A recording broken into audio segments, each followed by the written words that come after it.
당장 이 냄새나는 노인네 안 끌어내고 뭐해? 우리 은행 물 흐릴 일 있어? 지점장의 고함에 파르르 떨던 노숙자가 바닥에 주저앉으며 신음했습니다. 하지만 창구에 있던 다인은 지점장의 앞을 가로막으며 당당히 외쳤습니다. 지점장님, 이분도 우리 고객입니다. 사람 차별하는 은행원, 저부터 관두겠습니다. 남루한 점퍼 차림에 악취를 풍기던 노인의 눈빛이 그 순간 서늘하게 번뜩였습니다. 직장까지 걸고 지켜낸 이 초라한 노인이 사실은 대한민국을 쥐락펴락하는 재벌 회장이라면 가장 낮은 곳에서 시작된 은밀한 시험, 그리고 그 뒤에 숨겨진 소름 돋는 반전까지 오늘의 사연 시작합니다. 사연 시작 전 구독을 눌러주시면 제작에 큰 힘이 됩니다.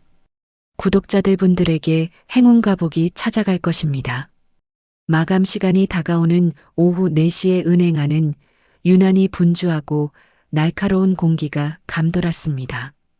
매끄러운 대리석 바닥 위로 들이치는 노을은 화려했지만 그 안에서 일하는 사람들의 표정은 지친 기색이 역력했죠. 이때 은행의 회전문이 무겁게 돌아가며 한 노인이 안으로 발을 들였습니다. 노인은 며칠은 감지하는 듯 떡진 머리에 떼자국이 가득한 점퍼를 걸치고 있었습니다. 그가 한 걸음씩 옮길 때마다 낡은 운동화에서 찌적거리는 소리가 났고 고약한 악취가 주변으로 퍼져나갔습니다. 은행의 보안 요원이 얼굴을 찌푸리며 노인의 앞을 가로막았습니다. 하지만 노인은 보안 요원의 팔을 거칠게 뿌리치며 소리를 질렀습니다. 한만호가 쉰 목소리를 내며 가슴을 쾅쾅 두드렸습니다. 나도 여기 고객이야. 돈 있는 사람만 들어오는 데냐고. 옆에 있던 부유해 보이는 중년 여성이 코를 막으며 자리를 피했습니다. 직원들이 서로 눈치를 보며 외면할 때 창구 안쪽에 앉아있던 이다인이 자리에서 일어났습니다. 이다인이 밝은 미소를 지으며 노인에게 다가가 손을 잡았습니다. 어르신, 많이 힘드셨죠? 저쪽 창구로 제가 모실게요. 보안 요원이 당황해서 다인의 팔을 붙잡으며 속삭였습니다. 이 대리님, 그냥 내보내야 해요. 냄새가 너무 심해서 다른 손님들이 난리잖아요. 다인이 보안 요원의 손을 부드럽게 떼어내며 대답했습니다. 괜찮아요. 제가 응대할게요. 어르신, 이쪽으로 앉으세요. 다인은 한만호를 자신의 상담석 의자에 정성스럽게 앉혔습니다. 한만호는 일부러 의자에 깊숙이 몸을 묻으며 끈적한 가래침을 바닥에 뱉으려 신용했습니다. 다인은 당황하지 않고 미리 준비해둔 종이컵에 따뜻한 둥글레차를 담아 건넸습니다. 이다인이 한만호의 거친 손을 두 손으로 감싸며 말했습니다. 날씨가 많이 춥죠? 이거 드시면서 천천히 말씀해 보세요. 한만호가 찻잔을 낚아채듯 뺏으며 퉁명스럽게 내뱉었습니다. 말하면 해결해 줄 거야? 여기 있는 돈 다 내 거야. 한만호는 품 안에서 꼬깃꼬깃하게 접힌 낡은 종이 뭉치를 꺼내 책상 위에 던졌습니다. 그것은 이미 수십 년 전에 사용이 중단된 이름도 생소한 저축은행의 통장이었습니다. 이다인이 통장을 조심스럽게 펼쳐보며 내용을 살폈습니다. 한만호가 책상을 손바닥으로 내리치며 다인을 몰아붙였습니다. 거기에 내 전 재산이 들어있어. 당장 내놔. 오늘 당장 필요하단 말이야. 옆 창구의 미나 대리가 한심하다는 듯 다인을 쳐다보며 비아냥거렸습니다. 다인 씨, 그거 전산에도 안 나오는 거잖아. 그냥 적당히 해서 내보내. 시간 아깝게 왜 그래? 다인은 미나의 말을 무시하고 화면을 뚫어지게 쳐다보며 자판을 두드렸습니다. 이다인이 한만호의 눈을 똑바로 맞추며 조용히 말했습니다. 어르신, 이 통장은 지금은 없어진 은행의 것이라 바로 돈을 찾으실 수는 없어요. 한만호가 갑자기 자리에서 일어나 고함을 지르기 시작했습니다. 뭐라고? 내 돈을 가로채겠다는 거야?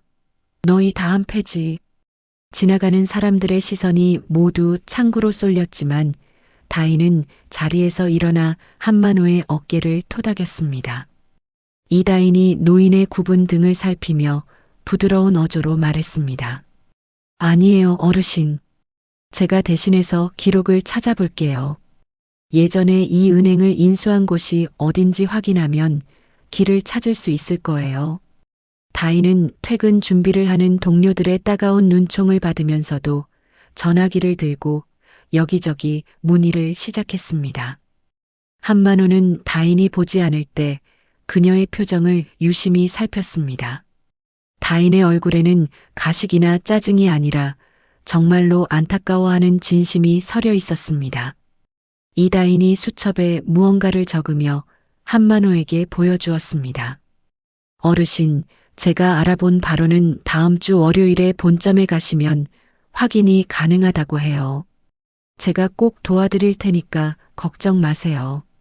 한만호가 코를 킁킁거리며 다인의 가슴에 달린 이름표를 쳐다보았습니다. 네가 뭔데 나를 도와? 너도 내가 거지 같아서 빨리 쫓아내고 싶은 거 아니야? 이다인이 고개를 가로저으며 한만호의 떨리는 손등 위로 자신의 손을 겹쳤습니다. 제 아버님도 예전에 이런 일을 겪으셨거든요. 그래서 어르신 마음이 얼마나 타들어가는지 잘 알아요. 다인은 한만호의 해진 구두 밑창이 덜렁거리는 것을 발견하고는 잠시 자리를 비웠습니다. 다인이 사물함에서 하얀 운동화 한 켤레를 꺼내 와 한만호의 발 앞에 놓았습니다. 어르신, 이 신발 제가 사두고 한 번도 안 신은 건데 발치에 딱 맞을 것 같아요. 구두가 너무 낡아서 발 아프시잖아요. 한만호가 운동화를 빤히 바라보며 멍한 표정을 지었습니다. 이다인이 직접 허리를 숙여 한만호의 낡은 구두를 벗겨주며 말했습니다. 이제 이 신발 신고 가세요. 그래야 발도 안 시리고 편하실 거예요. 한만호는 생전 처음 느껴보는 타인의 무조건적인 배려에 가슴 한구석이 울컥하는 것을 느꼈습니다. 하지만 그는 이내 마음을 다잡고 다시 차가운 눈빛으로 다인을 보았습니다. 한만호가 다인이 신겨준 신발을 투박하게 흔들며 말했습니다. 신발 하나 준다고 내가 고마워할 줄 알아? 이다인이 방긋 웃으며 한만호의 외투 주머니에 무언가를 찔러 넣었습니다. 아니에요. 제가 좋아서 드리는 거예요. 그리고 여기 식권도 하나 넣었어요.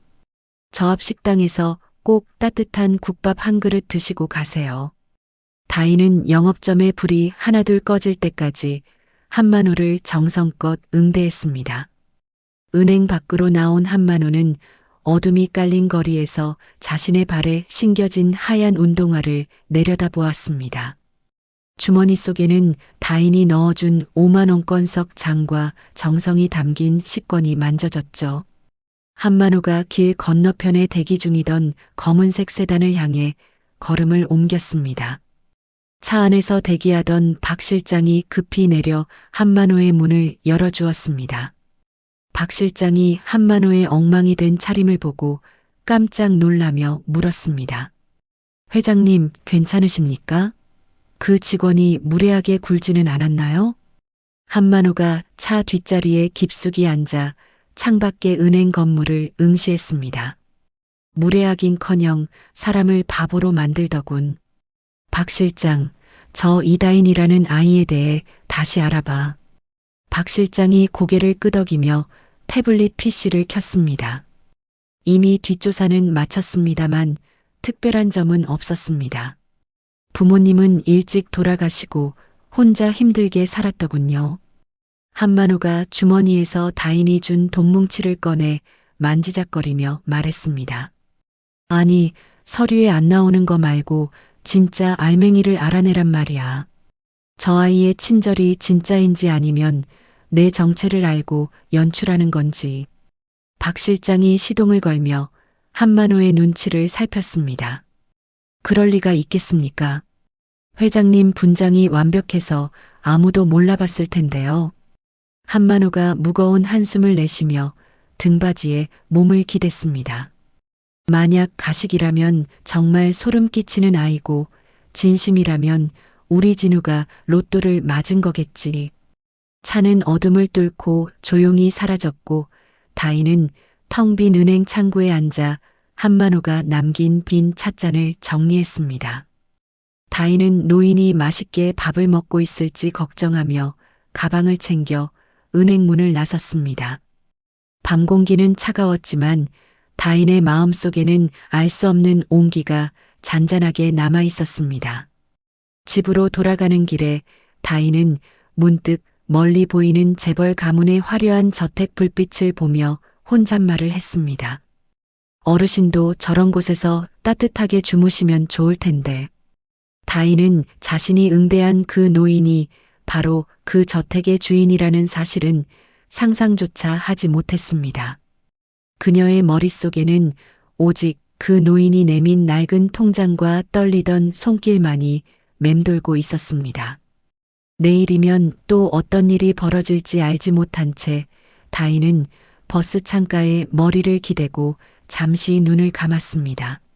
어둠이 짙게 깔린 지점장실 안에는 숨막히는 정적이 흘렀고 책상 위에 노인 명패만이 차갑게 번뜩였습니다. 이다희는 구겨진 치맛자락을 손가락으로 꼭 움켜쥔 채 고개를 숙이고 김 지점장의 처분을 기다렸습니다. 김 지점장이 서류 뭉치를 책상 위로 거칠게 내던지며 얼굴을 불그락푸르락 굳혔습니다. 이 대리, 지금 제정신이야? 우리 지점이 무슨 자선단체인 줄 알아? 이다인이 떨리는 목소리를 가다듬으며 고개를 들고 김 지점장을 응시했습니다.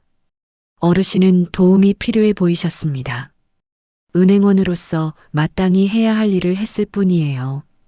김 지점장이 헛웃음을 터뜨리며 자리에서 일어나 이다인의 코앞까지 다가왔습니다. 은행원은 돈을 만지는 사람이지 구걸하는 노숙자 비위나 맞추는 사람이 아니야. 다른 손님들이 불쾌해하는 거 안 보여? 유리창 너머로 이 상황을 지켜보던 미나 대리가 커피잔을 만지작거리며 비아냥거리는 소리를 내뱉었습니다. 이다인 대리님은 참 마음도 넓으셔. 근데 그 노인한테 준 돈, 정말 본인 돈 맞아? 이다인이 미나 대리의 쪽을 휙 돌아보며 단호하게 말했습니다. 제 개인 가방에서 꺼낸 쌈짓돈이었습니다. 미나 대리님은 함부로 말씀하지 마세요. 미나 대리가 어깨를 으쓱하며 김 지점장 옆으로 바짝 다가와 부추기기 시작했습니다.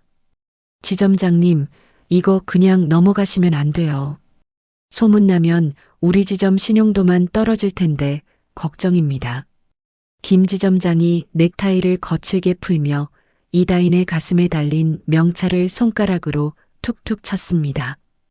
이대리, 너 그 돈 어디서 났어? 혹시 시제금에 손 뗀 거 아니야? 당장 금고 확인해 봐야겠어. 이다인이 억울함에 눈시울이 붉어지며 가슴을 세게 쥐어뜯듯 말했습니다. 어떻게 그런 심한 말씀을 하세요? 제 양심을 걸고 단 한 푼도 손대지 않았습니다. 김 지점장이 이다인의 개인 가방을 낚아채 바닥으로 쏟아버리며 소리를 질렀습니다. 입 닥쳐. 이번 달 실적도 꼴찌인 주제에 유난 떠는 꼴 더는 못 보겠으니까 내일부터 나오지 마.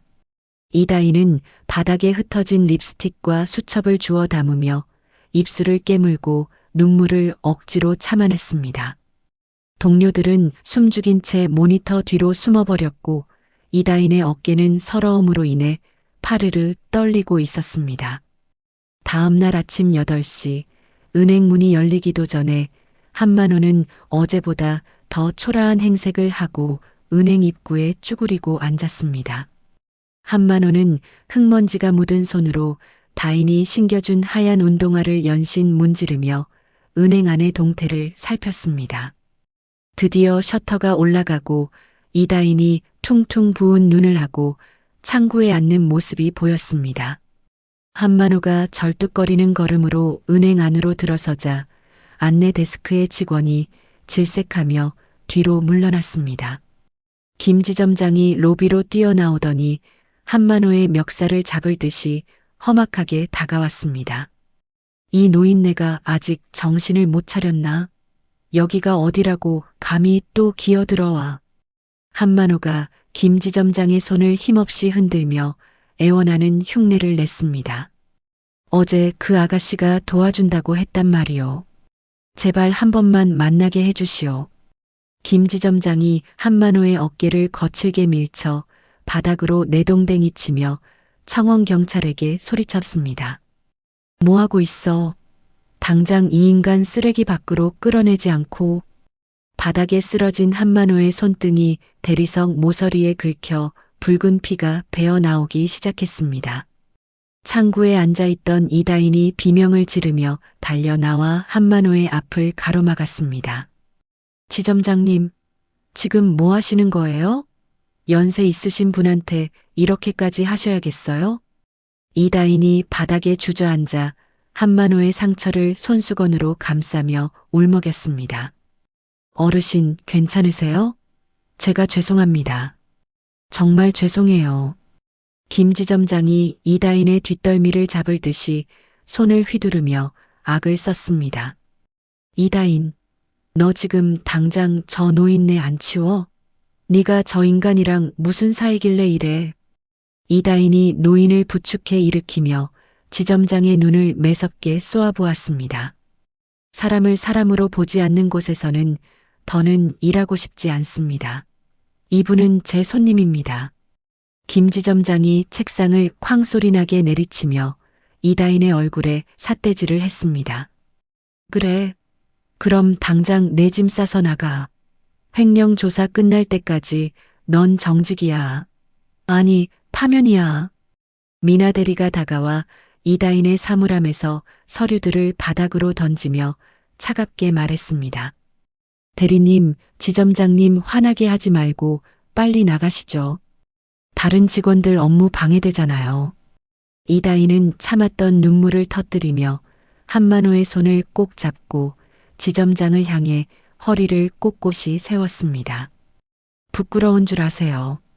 당신들이 지키는 건 돈이 아니라 탐욕일 뿐입니다.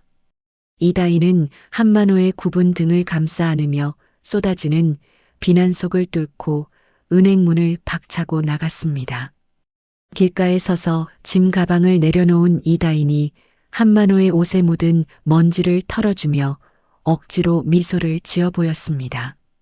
어르신, 제가 근처 약국 가서 약 발라드릴게요. 놀라셨죠? 정말 죄송해요.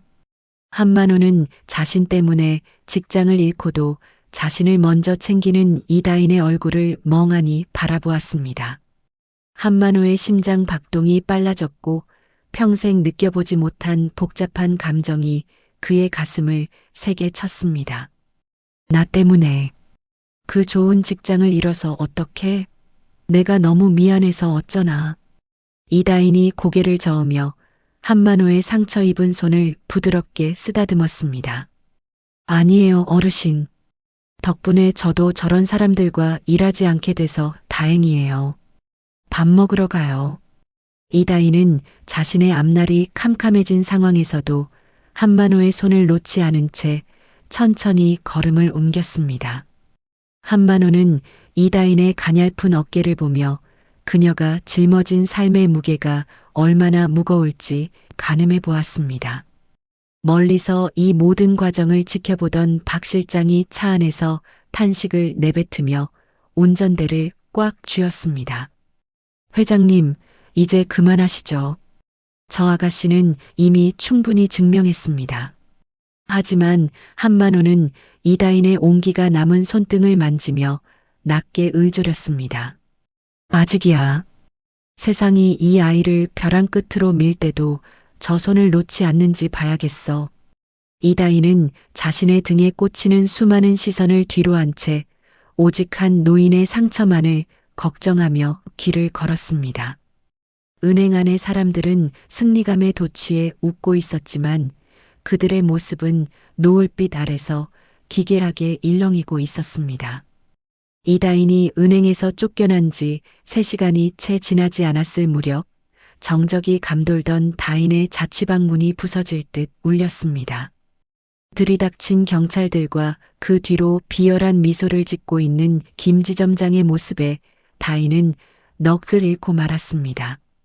경찰관이 차가운 수갑을 꺼내 보이며 다인의 앞을 막아섰습니다. 이다인 씨, 신강은행 시재금 2억 원을 횡령한 혐의로 긴급 체포합니다. 이다인이 떨리는 손으로 벽바구니를 잡으며 비명을 질렀습니다. 그게 무슨 말씀이세요? 2억이라니요. 저는 그런 큰 돈을 본 적도 없습니다. 김지점장이 다인의 좁은 방안을 훑어보며 갈에 섞인 목소리로 비웃었습니다. 이 대리 그렇게 안 봤는데 아주 대범하구먼. 어제 그 노숙자랑 짜고 돈을 빼돌린 증거가 다 나왔어. 옆에 서 있던 미나 대리가 다인의 침대 위에 있던 가방을 발로 툭 차며 거들었습니다. 대리님, 어제 그 노인이랑 속닥거리실 때부터 알아봤어요. 착한 척 하더니 뒤로는 구멍을 파고 계셨네요.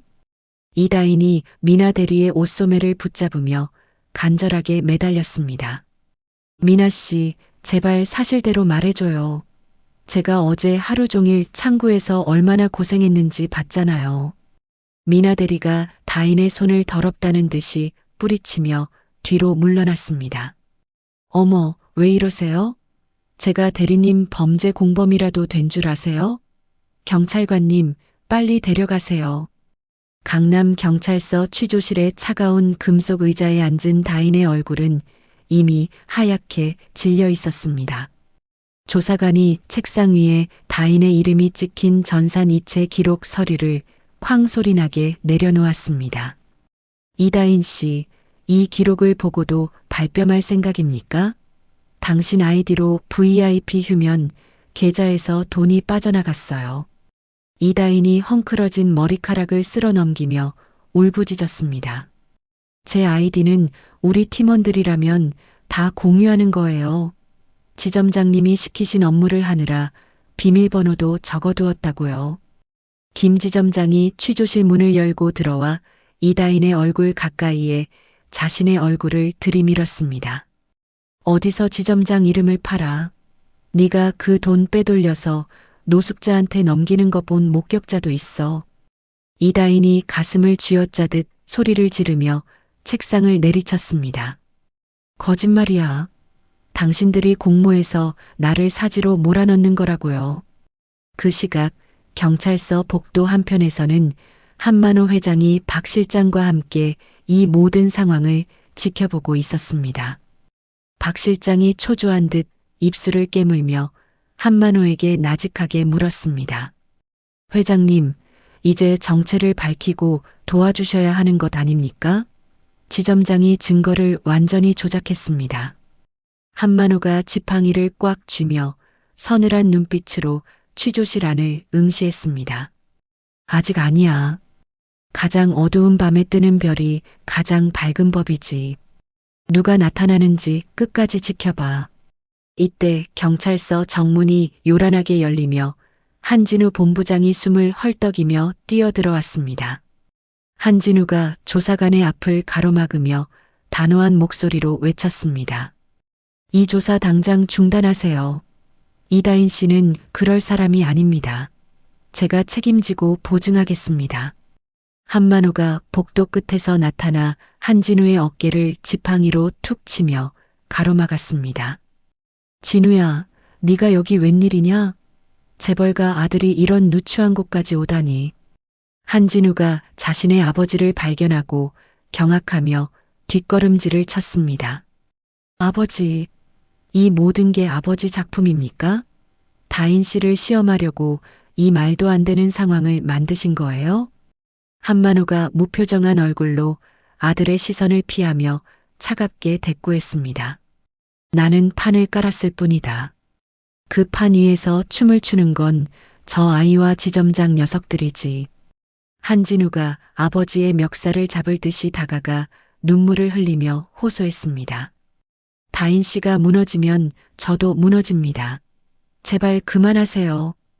하지만 한만호는 아들을 수행원들에게 넘기며 취조실 안으로 다시 시선을 돌렸습니다. 그때였습니다. 경찰서 입구로 검은색 최고급 세단 5대가 미끄러지듯 들어섰습니다. 수행원들의 호의를 받으며 화려한 보라색 모피 코트를 입은 노부인이 위엄 있게 걸어 들어왔습니다. 조사관과 김지점장이 노부인의 얼굴을 확인하고는 동시에 자리에서 일어나 90도로 허리를 숙였습니다.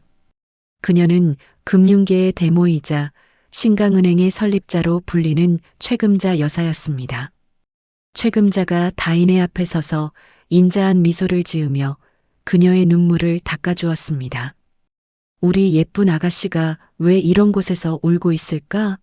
내가 너무 늦게 왔지? 이다인이 최금자의 얼굴을 보고 깜짝 놀라며 입을 벌렸습니다. 할머니, 폐지 줍던 할머니 맞으세요? 옷이 왜 이렇게... 최금자가 다인의 손을 꽉 쥐며 김지점장을 향해 매서운 눈빛을 쏘았습니다. 김지점장, 네가 감히 내 사람을 건드려? 내 놈이 화장실에서 미나랑 돈 빼돌릴 궁리하던 거 내가 다 들었어. 김지점장이 식은땀을 흘리며 말을 더듬기 시작했습니다. 여사님, 그게 무슨 말씀이십니까? 저는 법대로 처리하고 있을 뿐입니다. 최금자가 비서에게 손짓하자 비서가 작은 저장 장치를 조사관의 책상 위에 내려놓았습니다. 거기에 내 놈들이 공모한 녹취록이랑 진짜 돈이 어디로 흘러갔는지 다 들어있어. 감히 누굴 속이려 들어. 미나 대리가 사색이 되어 바닥에 주저앉으며 울음을 터뜨렸습니다. 여사님, 저는 지점장님이 시키는 대로만 했어요. 제발 살려주세요. 이다인이 이 모든 반전에 어안이 벙벙한 채 최금자의 품에 기대어 참았던 오열을 터뜨렸습니다. 최금자가 다인의 등을 토닥이며 취조실 구석에 숨어있던 한만호를 향해 고개를 돌렸습니다. 한 회장, 자네도 이제 그만 나오고 정식으로 사과하게. 사람 테스트도 정도가 있는 법이야. 한만호가 천천히 어둠 속에서 걸어 나오며 다인과 눈이 마주쳤고 경찰서 안은 찬물을 끼얹은 듯 고요해졌습니다. 새벽 안개가 낮게 깔린 최금자 여사의 저택은 고요함 속에 웅장한 기운을 내뿜고 있었습니다. 이다인은 눈부신 햇살에 눈을 뜨며 주변을 둘러보았고 자신이 누워있는 침대의 부드러운 감촉에 낯선 기분을 느꼈습니다. 방 안에는 은은한 향나무 냄새가 감돌았고 창밖으로는 잘 가꾸어진 정원이 보였습니다. 최금자가 쟁반에 따뜻한 찻잔을 받쳐 들고 들어오며 인자한 웃음을 지었습니다. 이제 좀 정신이 드니? 어제 너무 고생 많았어, 다인 아가씨. 이다인이 몸을 일으켜 세우며 당황한 듯 최금자의 손을 잡으려 했습니다. 할머니, 아니 여사님. 제가 왜 여기에 있는 건가요? 어제 일은 꿈만 같아요. 최금자가 찻잔을 다인의 손에 쥐어주며 침대 머리맡에 앉았습니다. 꿈이 아니란다. 네가 뿌린 선행의 씨앗이 나라는 사람으로 돌아온 것뿐이지. 이다인이 찬물을 한 모금 마시며 조심스럽게 물었습니다. 그때 길에서 폐지를 줍고 계셨던 건 정말 여사님이 맞으신가요?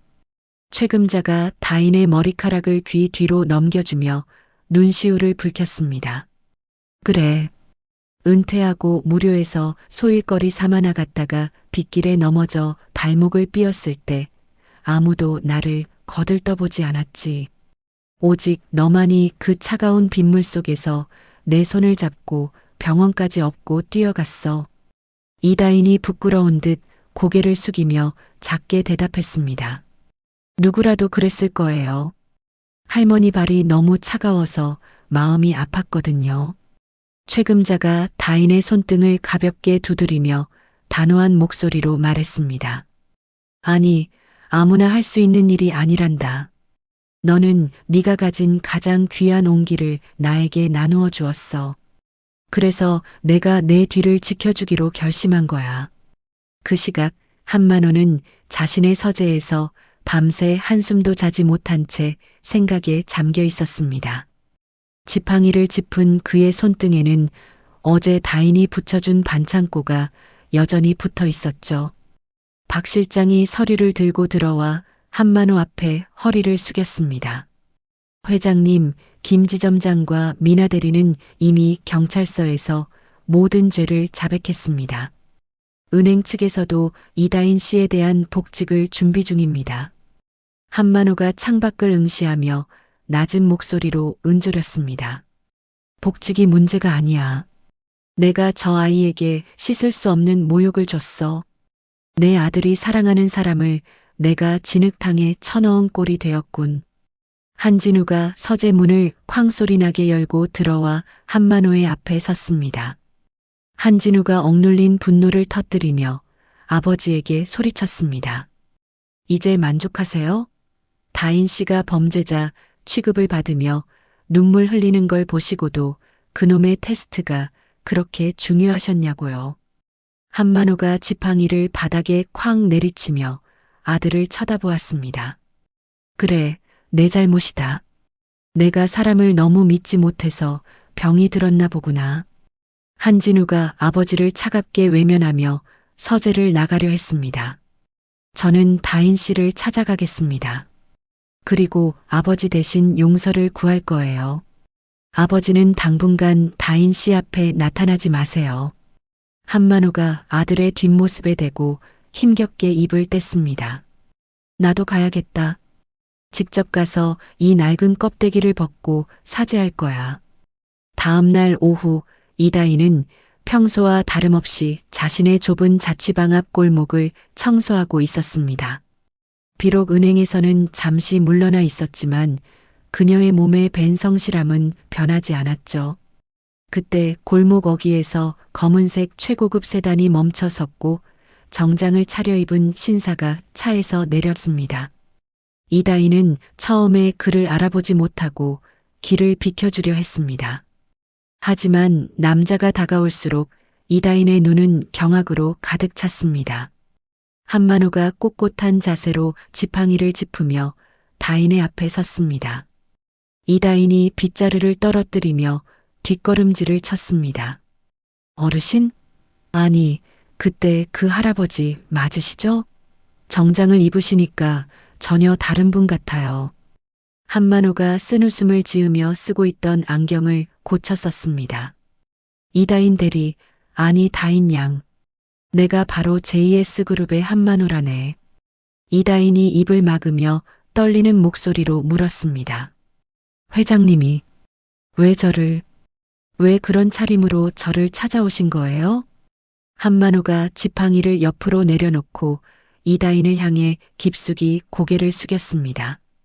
미안하네. 내 아들의 반려자가 될 사람을 내 방식대로 시험하려다 자네에게 큰 상처를 줬어. 내가 어리석었네. 이다인이 당황해서 한만호의 팔을 붙잡아 일으키려 했습니다. 이러지 마세요, 회장님. 고개를 드세요. 저는 그냥 제가 할 일을 했을 뿐이에요. 한만호가 다인의 손을 잡으며 눈에 고인 이슬을 닦아냈습니다. 자네는 파산 직전의 노인에게 사람의 존엄을 가르쳐 주었어. 그 하얀 운동화와 주머니에 넣어준 5만 원권. 내 평생 가장 비싼 선물을 받았네. 이다인의 눈에서도 참았던 눈물이 뺨을 타고 흘러내렸습니다. 저는 회장님인 줄도 모르고 그냥 너무 추워 보이셔서 그랬던 거예요. 한만호가 인자한 미소를 지으며 다인의 어깨를 감싸 안았습니다. 그게 바로 자네의 진심이지. 우리 진우가 보는 눈이 정확했어. 내가 진우에게 큰 빚을 졌구나. 멀리서 이 장면을 지켜보던 한진우가 안도의 한숨을 내쉬며 다가왔습니다. 한진우가 다인의 손을 꼭 잡으며 한만호에게 말했습니다. 아버지, 이제 다인 씨 우리 식구로 받아주시는 거죠? 한만호가 호탕하게 웃으며 아들과 예비 며느리의 손을 겹쳐 잡았습니다. 받아주다니 오히려 내가 이 아이에게 간청해야 할 처지다. 우리 가문에 들어와서 이 메마른 영감의 마음을 좀 녹여달라고 말이야. 골목길에 비치는 노을이 세 사람의 그림자를 길게 늘어뜨리며 따스하게 감싸 안았습니다. 이다희는 비로소 자신의 진심이 누군가의 차가운 의심을 녹이고 새로운 인연의 꽃을 피웠음을 깨달았습니다. 그녀의 얼굴에는 고통스러웠던 지난 며칠의 흔적 대신 봄날의 햇살 같은 미소가 피어올랐습니다. 한만호는 다인이 신겨주었던 운동화를 신지 않았지만 그보다 더 가벼운 발걸음으로 그녀와 함께 골목을 걸어 내려갔습니다. 길가에 핀 이름 모를 들꽃조차 그들의 화해를 축하하듯 살랑거리며 인사를 건네는 듯 했습니다. 이다희는 이제 창구 너머의 낯선 이가 아닌 진짜 가족의 품 안으로 첫 발을 내딛기 시작했습니다. JS그룹 창립 기념식이 열리는 대강당은 수천 개의 크리스털 조명이 뿜어내는 빛으로 가득 찼습니다. 행사장 입구에는 각계각층에서 보낸 화환들이 줄을 지어 서 있었고 정장을 차려입은 내빈들이 와인잔을 들고 담소를 나누고 있었죠. 무대 중앙의 대형 화면에는 JS그룹의 역사가 흐르고 있었지만 사람들의 관심은 오직 한 곳, 한만호 회장의 옆자리에 쏠려 있었습니다. 한만호가 위험 있는 걸음으로 무대 중앙 마이크 앞에 서서 객석을 향해 인자하게 웃어 보였습니다. 한만호가 곁에 선 이다인의 손을 조심스럽게 잡으며 마이크를 다듬었습니다. 오늘 이 자리는 우리 그룹의 생일이기도 하지만 제 인생에서 가장 소중한 식구를 소개하는 자리이기도 합니다. 이다희는 화려한 드레스 대신 은행원 시절 즐겨 입던 단정한 정장 차림으로 무대에 올랐습니다. 그녀의 수수한 모습은 오히려 화려한 행사장 안에서 독보적인 기품을 내뿜고 있었습니다. 한만호가 이다인의 어깨를 감싸 안으며 우렁찬 목소리로 내빈들에게 선언했습니다. 제 아들 진우의 반려자이자 JS그룹의 새로운 미래를 함께 그려갈 이다인 양입니다. 저는 이 아이에게서 돈보다 귀한 사람의 가치를 배웠습니다. 객석에서는 잠시 정적이 흐르더니 이내 천둥 같은 박수갈채가 쏟아져 나왔습니다. 이다인이 마이크 앞으로 한 걸음 다가와 긴장된 숨을 몰아쉬며 객석을 응시했습니다. 이다인이 마이크를 고쳐 잡으며 차분하고 맑은 목소리로 입을 떼었습니다. 저는 대단한 사람이 아닙니다. 그저 창구 너머에서 마주한 이웃들의 이야기에 귀를 기울이던 평범한 은행원이었습니다. 행사장 뒤편에서 지켜보던 한진우가 다인을 향해 엄지손가락을 치켜 세우며 환하게 웃었습니다. 이다인이 한진우의 시선을 확인하고는 더욱 용기를 내어 말을 이어갔습니다. 돈은 숫자에 불과하지만 그 돈이 흘러가는 곳에는 누군가의 눈물과 땀이 배어 있습니다. 저는 JS그룹이 그 눈물을 닦아주는 따뜻한 손길이 되도록 노력하겠습니다. 그때 행사장 문이 열리며 낯익은 얼굴들이 줄지어 들어오기 시작했습니다. 다인이 은행 창구에서 정성껏 상담해 주었던 시장 상인들과 폐지 줍던 노인들이 깨끗한 옷을 차려입고 나타난 것이었죠. 상인 대표인 떡집 할머니가 꽃다발을 들고 무대 위로 올라와 다인의 손등을 문질렀습니다. 우리 다인 선생님 정말 축하해요. 선생님 덕분에 우리 시장 사람들도 이제 허리 펴고 삽니다. 이다인이 할머니를 껴안으며 어깨를 들썩이며 눈물을 훔쳤습니다. 할머니, 여기까지 와주셔서 정말 감사해요. 제가 더 잘할게요. 최금자 여사가 무대 아래에서 이 장면을 지켜보며 손수건으로 눈가를 찍어냈습니다. 최금자가 옆에 있던 박 실장의 소매를 툭 치며 기특하다는 듯 말했습니다. 보게나, 저게 진짜 힘이지. 총칼보다 무서운 게 사람 진심이라니까. 기념식이 끝난 뒤 연회장 한편에서 한만호와 이다인 그리고 한진우가 오붓하게 마주 앉았습니다. 한만호가 다인에게 직접 와인을 따라주며 흐뭇한 표정으로 물었습니다. 다인아, 오늘 떨리지 않았느냐? 내 연설은 내 평생 들은 어떤 경제 강연보다 훌륭했다. 이다인이 두 손으로 잔을 받으며 수줍게 고개를 숙였습니다. 회장님께서 저를 믿어주신 덕분이에요. 아직 부족한 게 너무 많습니다. 한진우가 다인의 손을 식탁 아래에서 꼭 잡으며 장난스럽게 말했습니다. 이제 회장님 말고 아버님이라고 불러야지. 다인아, 우리 아버지 오늘 입이 귀에 걸리셨어. 한만호가 껄껄 웃으며 아들의 등을 가볍게 툭 쳤습니다. 그래, 진우 말이 맞다. 이제는 아버님이라고 불러다오. 나는 네가 우리 집에 온 게 내 인생 최고의 투자라고 생각한다. 이다인이 붉어진 얼굴로 한만호를 바라보며 작은 목소리로 대답했습니다. 네, 아버님. 저 정말 행복해요. 부모님께서 살아계셨다면 정말 좋아하셨을 것 같아요. 한만호가 다인의 손을 따뜻하게 감싸주며 진지한 눈빛으로 말했습니다. 내 부모님도 하늘에서 기뻐하고 계실 거다. 이제부터는 내가 너의 아버지가 되어주마. 아무 걱정하지 말고 우리 진우랑 예쁘게 살거라. 한진우가 양복 주머니에서 작은 상자를 꺼내 다인의 앞에 내려놓았습니다.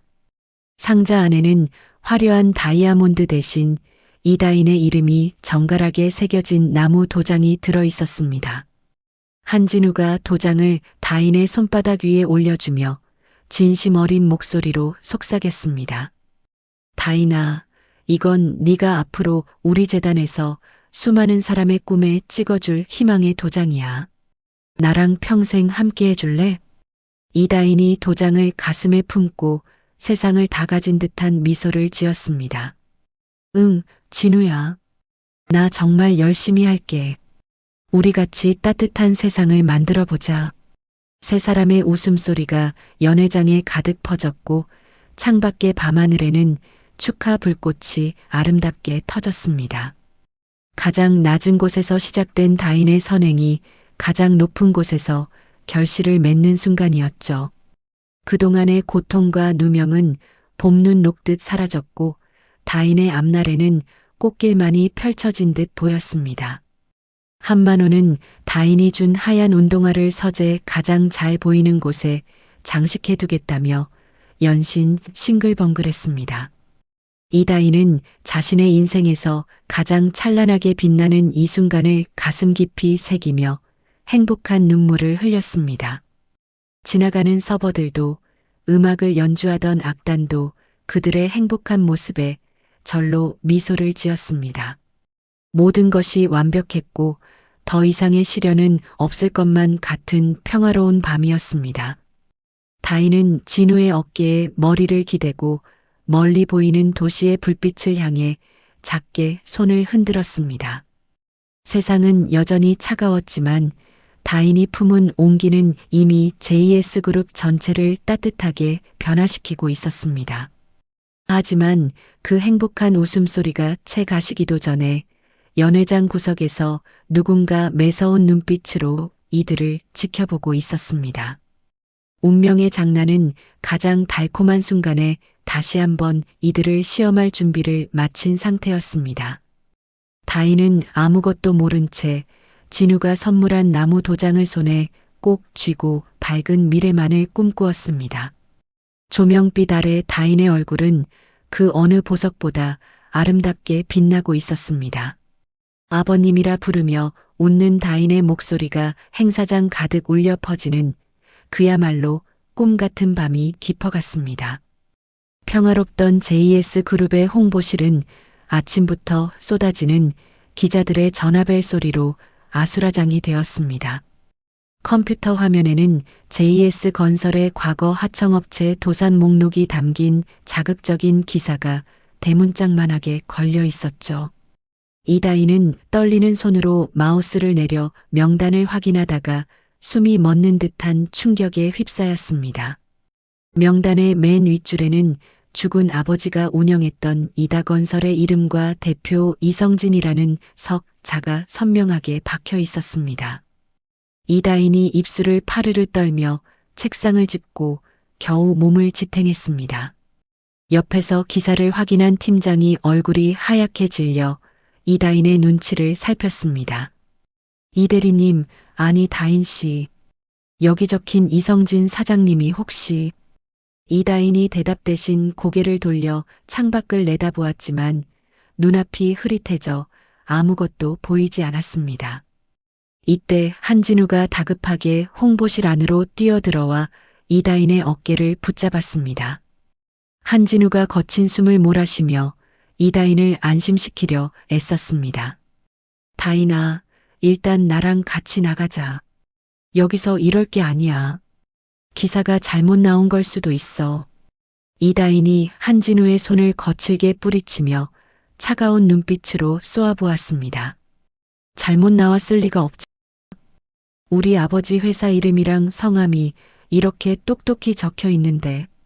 한진우가 다시 이다인의 손을 잡으려 했지만 이다인은 뒤로 물러나며 비명을 지르듯 말했습니다. 너는 알고 있었니? 너희 아버지가 우리 아버지를 죽음으로 몰아넣었다는 거 알고 있었느냐고. 한진우가 슬픈 눈으로 고개를 저으며 아무 말도 하지 못하고 바닥만 내려다보았습니다. 이다인은 한진우를 밀치고 한만호 회장의 집무실을 향해 복도를 달리기 시작했습니다. 집무실 안에서는 한만호가 박 실장에게 호통을 치며 서류를 바닥에 내던지고 있었습니다. 한만호가 지팡이를 휘두르며 핏대를 세우고 소리를 질렀습니다. 어떻게 이런 자료가 밖으로 새나가는 거야? 박 실장, 자네 제정신인가? 이때 이다인이 문을 쾅 소리나게 열고 들어와 한만호의 책상 앞에 섰습니다. 이다인이 피눈물이 섞인 목소리로 한만호를 향해 물었습니다. 아버님, 아니 회장님, 기사에 나온 이다건설 이성진 사장님을 기억하시나요? 한만호가 이다인을 발견하고는 굳어버린 채 지팡이를 짚은 손을 바르르 떨었습니다. 이다인이 책상 위에 놓인 한만호의 명패를 가리키며 악을 썼습니다. 우리 아버지가 그날 밤 회장님 발치에서 무릎 꿇고 빌었다고 들었어요. 딱 한 장만 막아달라고, 직원들 월급만 주게 해달라고 울면서 비는 사람을 매몰차게 쫓아낸 게 정말 회장님 맞으세요? 한만호가 고개를 돌리며 힘겹게 입을 뗐습니다. 그때는 회사가 너무 어려웠다. 나도 살기 위해서는 어쩔 수 없는 선택이었어. 이다인이 가슴을 주먹으로 쾅쾅 치며 통곡하기 시작했습니다. 어쩔 수 없는 선택이요? 그 선택 때문에 우리 아버지는 스스로 목숨을 끊으셨고 우리 가족은 풍비박산이 났어요. 저는 평생 죄인처럼 이름을 숨기고 살았는데 이때 창밖에서 JS 그룹 사옥을 에워싼 유가족들의 고함 소리가 집무실 안까지 들려왔습니다. 유가족들이 확성기를 대고 살인 기업 JS 그룹은 물러가라며 소리를 질렀습니다. 한만호가 갑자기 가슴을 움켜쥐며 책상 위로 쓰러지듯 엎드렸습니다. 박 실장이 비명을 지르며 한만호에게 달려갔습니다. 회장님, 정신 차리십시오. 여기 약 좀 가져와요. 한진우가 뒤늦게 뛰어들어와 쓰러진 아버지를 부축하며 이다인을 쳐다보았습니다. 한진우가 눈물을 흘리며 이다인에게 애원했습니다. 다인아, 일단 아버님부터 살리고 보자. 제발 도와줘. 이다인이 쓰러진 한만호를 보며 싸늘한 미소를 지으며 뒤로 물러섰습니다. 아니, 나는 못 도와줘. 아니, 안 도와줄 거야. 이게 바로 당신이 지은 죄의 대가니까. 이다인은 집무실을 뛰쳐나와 엘리베이터도 타지 않고 계단을 내려와 빗속으로 뛰어들었습니다. 차가운 빗줄기가 이다인의 온몸을 적셨지만 그녀는 멈추지 않고 옛 기억이 서린 낡은 동네로 향했습니다. 이다인은 오래전 아버지가 운영하던 공장 터를 찾아가 잡초만 무성한 땅바닥에 주저앉았습니다. 진흙이 옷에 묻는 줄도 모르고 이다희는 아버지를 부르며 흙바닥을 손톱이 빠지도록 긁어댔습니다. 이다인이 하늘을 향해 원망 섞인 목소리로 소리를 질렀습니다. 아버지, 저 사람들을 용서하라고 저에게 그런 선한 마음을 주신 거예요? 왜 하필 그 집안 사람들을 사랑하게 만드신 거냐고요? 이다희는 한참을 울다가 문득 아버지가 돌아가시기 전 자신에게 남겼던 낡은 가방 하나를 떠올렸습니다. 그녀는 자취방으로 돌아가 구석에 처박아 두었던 먼지 쌓인 상자를 꺼냈습니다. 상자 안에는 아버지가 마지막까지 손에서 놓지 않았던 검은색 가죽 수첩이 들어 있었습니다. 이다인이 떨리는 손으로 수첩을 펼치자 그 안에는 한만호 회장과 주고받았던 약속들과 아버지가 밤을 새워 그린 설계 도면들이 빽빽하게 적혀 있었습니다. 수첩의 마지막 장에는 삐뚤삐뚤한 글씨로 다인아, 미안하다. 하지만 기술은 거짓말을 하지 않는다는 글귀가 적혀 있었죠.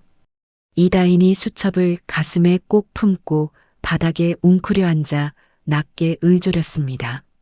아버지, 제가 어떻게 해야 할까요?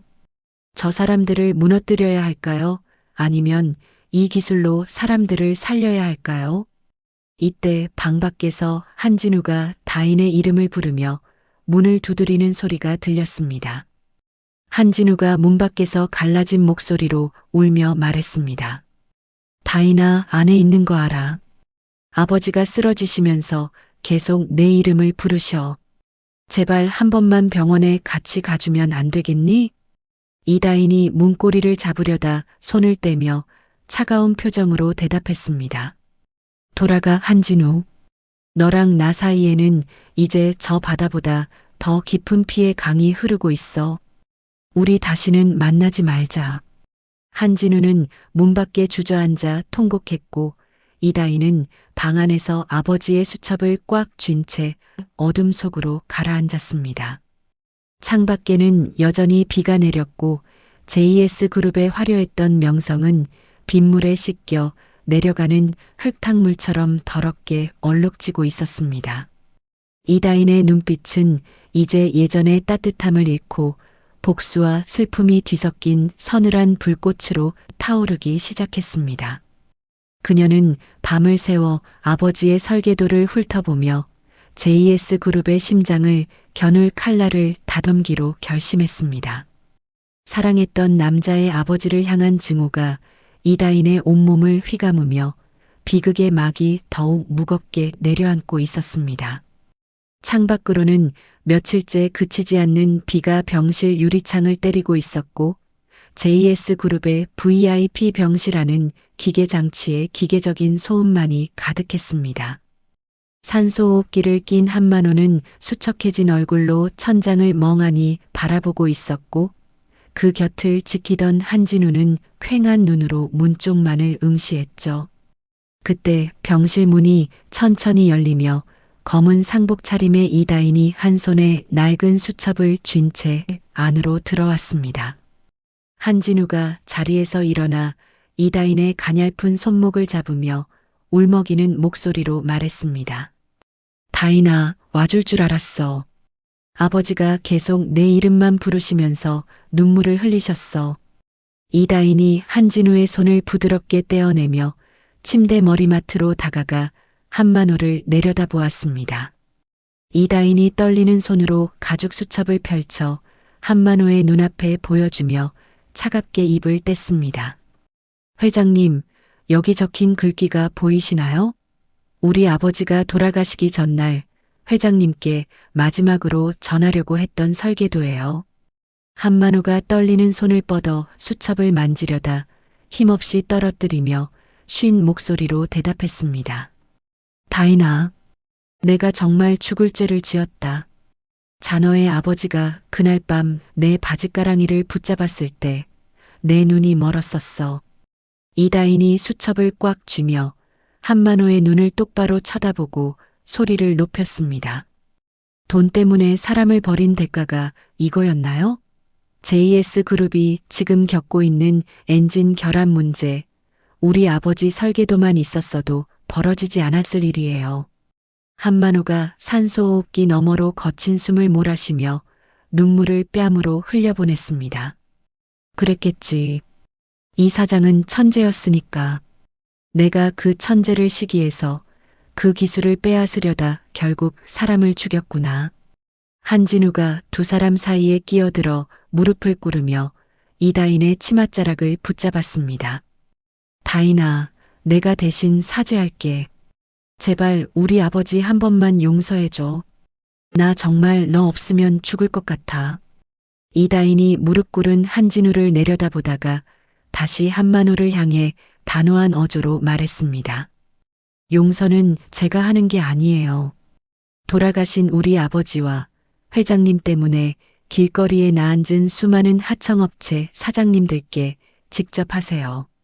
사흘 뒤 JS그룹 본사 대강당에는 전 세계의 이목이 집중된 가운데 긴급 기자회견이 열렸습니다. 수많은 카메라 플래시가 터지는 가운데 이다인이 단상 위에 올라 아버지의 낡은 수첩을 높이 들어 보였습니다. 이다인이 마이크를 향해 고개를 숙이지 않고 당당한 기세로 입을 열었습니다. 이 수첩은 이다건설의 대표였던 고 이성진 사장님이 남기신 마지막 유산입니다. JS그룹의 현재 위기를 해결할 유일한 열쇠이기도 하죠. 객석에 앉아있던 기자들이 술렁거리며 질문을 쏟아내기 시작했습니다. 한 기자가 손을 번쩍 들고 이다인을 향해 날카롭게 물었습니다. 이다인 씨, JS그룹이 아버님을 죽음으로 몰아넣은 원수인데 왜 그들을 돕는 기술을 공개하시는 겁니까? 이다인이 마이크를 고쳐 잡으며 슬프지만 강인한 미소를 지어 보였습니다. 저는 JS그룹을 돕는 것이 아닙니다. 기술로서 세상을 이롭게 하려 했던 아버지의 명예를 회복시키려는 것입니다. 대신 저는 3가지 조건을 제시합니다. 이다인이 손가락 3개를 펴 보이며 장래를 압도하는 목소리로 말을 이어갔습니다.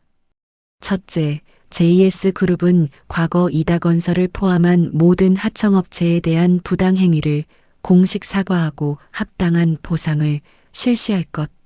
둘째, 이 기술의 원작자를 고 이성진으로 명시할 것. 장래가 찬물을 끼얹은 듯 고요해졌고 이다인은 마지막 조건을 덧붙이며 한만호를 대신해 단상 옆에 서 있던 한진우를 쳐다보았습니다.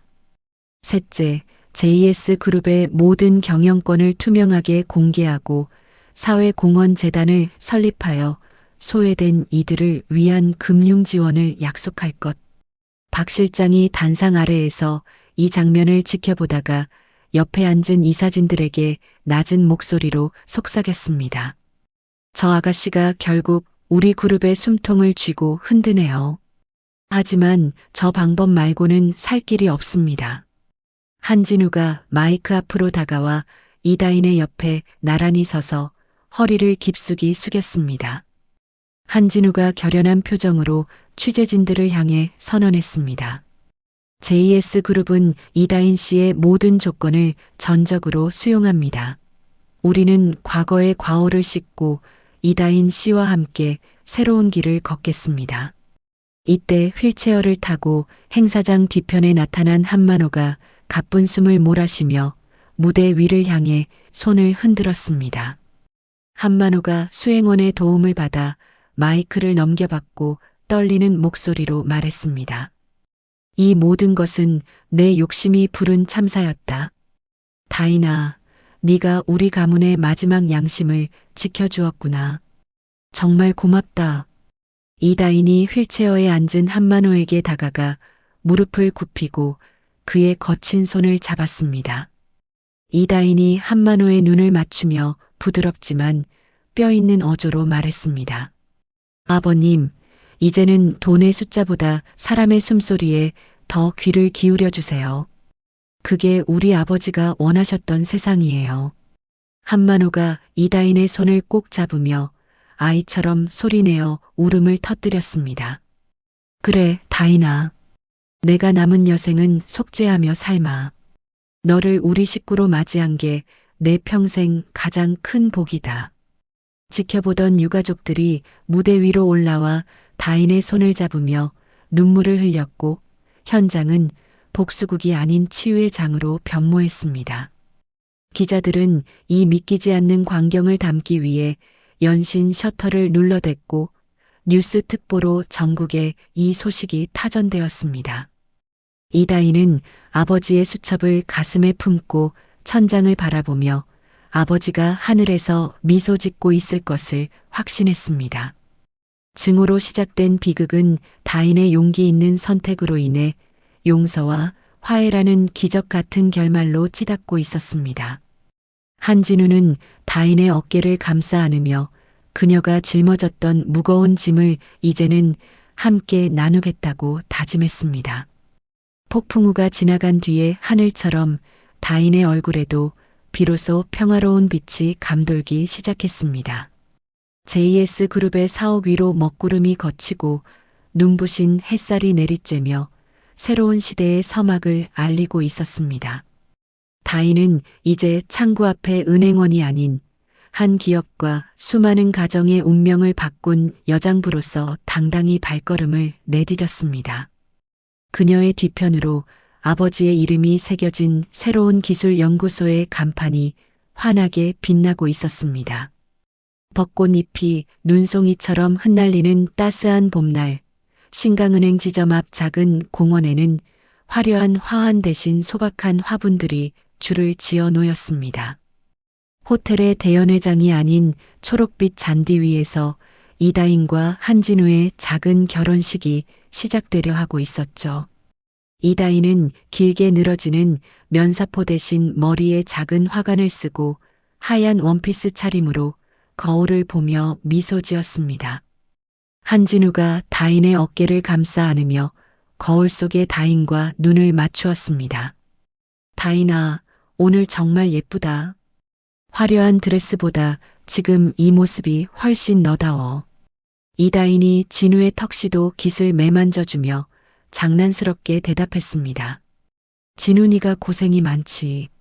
재벌가 며느리가 이런 데서 결혼한다고 해서 아버님께 혼나지는 않았어? 한진우가 다인의 손등에 입을 맞추며 호탕하게 웃었습니다. 아버지가 더 좋아하셨어. 본인도 오늘 낡은 점퍼 입고 오시겠다는 걸 내가 겨우 말렸어. 이때 한만호가 정장이 아닌 깔끔한 면바지에 카디건 차림으로 대기실 안으로 들어왔습니다. 한만호가 다인의 손을 꽉 쥐며 눈시울을 붉히고 떨리는 목소리로 말했습니다. 다인아, 내 인생에서 오늘처럼 마음이 편안한 날이 없구나. 네가 우리 식구가 되어줘서 정말 고맙다. 이다인이 한만호의 손을 두 손으로 감싸며 인자하게 웃었습니다. 아버님, 저를 믿어주시고 기다려주셔서 제가 더 감사해요. 이제 우리 정말 행복하게 잘 살게요. 한만호가 지팡이를 짚은 채 다인의 팔짱을 끼고 식장 안으로 발을 내디뎠습니다. 식장에는 재계 인사가 아닌 다인이 창구에서 만났던 상인들과 재단에서 도움을 받은 평범한 이웃들이 가득했습니다. 최금자 여사가 앞줄에 앉아 박수를 치며 옆에 있던 박 실장에게 속삭였습니다. 저게 진짜 권력이지. 사람들의 축복 속에서 웃는 거, 저거 아무나 못하는 거야. 박 실장이 안경을 고쳤으며 고개를 끄덕이고 대답했습니다. 회장님이 은퇴하시고 재단 고문으로 가시더니 얼굴이 몰라보게 좋아지셨습니다. 결혼식이 끝나고 몇 달 뒤 JS그룹의 본사 집무실은 이전과는 전혀 다른 분위기로 변해 있었습니다. 한진우가 서류 더미를 치우며 다인이 건네준 재단 기획안을 꼼꼼히 살폈습니다.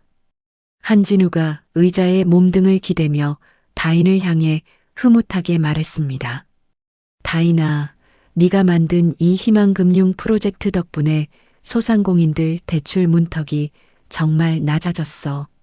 직원들도 보람차다고 난리야. 이다인이 찻잔을 내려놓으며 창밖의 서울 시내를 내려다보며 대답했습니다. 우리 아버지가 꿈꾸셨던 세상이 이런 거였을 거야. 돈이 사람을 가두는 게 아니라 사람을 살리는 도구가 되는 세상 말이야. 이때 비서가 들어와 조심스럽게 봉투 하나를 내밀었습니다. 비서가 한진우의 눈치를 보며 낮은 목소리로 보고했습니다. 본부장님, 예전 김지점장이 보낸 편지입니다. 교도소에서 출소한 뒤에 보내온 것 같습니다. 한진우가 편지를 뜯어 내용을 확인하더니 다인에게 건네주었습니다. 편지에는 자신의 죄를 뉘우치며 다인의 관용 덕분에 다시 사회로 나갈 용기를 얻었다는 김지점장의 사죄가 담겨 있었습니다. 이다인이 편지를 접으며 조용히 창가로 다가가 은조렸습니다. 용서는 또 다른 기적을 만든다는 걸 이제야 알 것 같아. 그분도 이제는 정직하게 사셨으면 좋겠어. 미나 대리 역시 지방의 작은 식당에서 서빙 일을 하며 예전의 허영심을 버리고 소박하게 살아가고 있다는 소식이 들려왔습니다. 이다희는 그들을 향한 미움 대신 그들이 진정으로 변화하기를 바라는 넉넉한 마음을 갖게 되었습니다. 어느 평범한 수요일 오후 신강은행의 창구 앞은 평소처럼 사람들로 북적거리고 있었습니다. 이다희는 재단 업무로 바쁜 와중에도 일주일에 한 번은 명예상담원으로서 이 창구를 지켰습니다. 이다인이 단정한 정장 차림으로 창구에 앉아 번호표를 든 손님을 향해 밝게 웃었습니다. 어서 오세요, 손님. 무엇을 도와드릴까요? 이다인의 앞에는 잔뜩 위축된 표정으로 낡은 가방을 쥔 청년이 앉아 있었습니다. 청년이 떨리는 목소리로 자신의 어려운 사정을 이야기하자 이다인은 그의 손을 잡고 경청했습니다. 청년님, 꿈을 포기하지 마세요. 저희 재단과 은행이 청년님의 든든한 버팀목이 되어드릴게요. 멀리 로비 소파에 앉아 이 모습을 지켜보던 한만호가 곁에 있던 수행원에게 나직하게 말했습니다. 한만호가 인자한 미소를 지으며 이다인을 가리켰습니다. 자네 보게나. 저 아이의 손길 한 번에 청년의 얼굴이 밝아지지 않는가. 저게 바로 세상을 바꾸는 마법이지.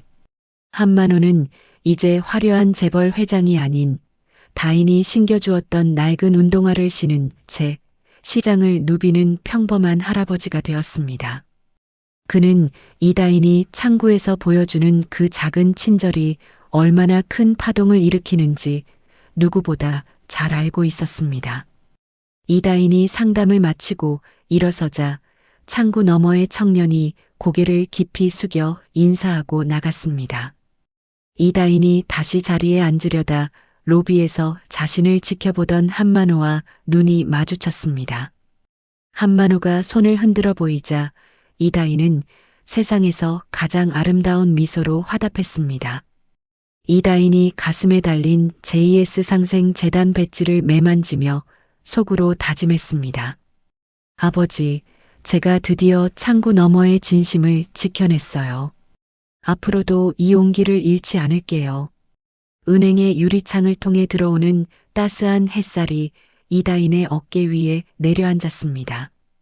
창구 앞에 노신사로 시작된 기묘하고도 긴 여정은 이제 수많은 사람에게 희망을 주는 기적으로 완성되었습니다. 돈보다 사람이 귀하다는 그 당연한 진리가 이다인의 손을 통해 차가운 은행 창구를 따뜻하게 물들였습니다. 한진우가 은행 문을 열고 들어와 아내를 향해 윙크를 건넸고 이다인은 수줍게 웃으며 다음 번호표를 눌렀습니다. 사람과 사람 사이에 흐르는 진심이야말로 이 세상에서 가장 큰 자산이라는 것을 보여주며 이야기는 평화롭게 막을 내렸습니다. 지나가는 바람도 벚꽃잎도 그들의 행복을 축복하듯 은행 안으로 살며시 스며들어 와 춤을 추었습니다. 이다인의 이름이 적힌 상담 창구 위로 오늘도 수많은 이들의 희망이 차곡차곡 쌓여가고 있었습니다.